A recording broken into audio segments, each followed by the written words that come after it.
Nous voici ici à la ferme de la Basse-Cour à Wallin-Saint-Paul, qui est une ancienne dépendance du château de Wallin et donc de la seigneurie de Wallin. Il faut savoir que l'ancienne ferme de la Basse-Cour se trouvait à proximité immédiate du château, dans une pâture, une vaste pâture où il y a deux, trois monticules.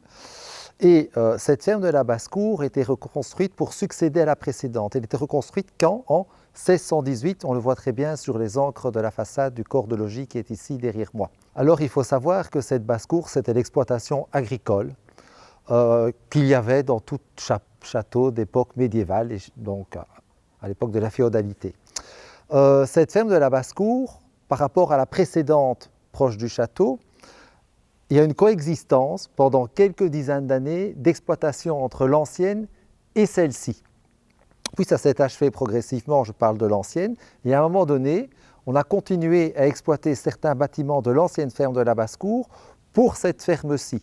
Il a fallu attendre les premières années du 19e siècle pour que l'ensemble de l'exploitation agricole se tienne dans la cour où nous sommes maintenant.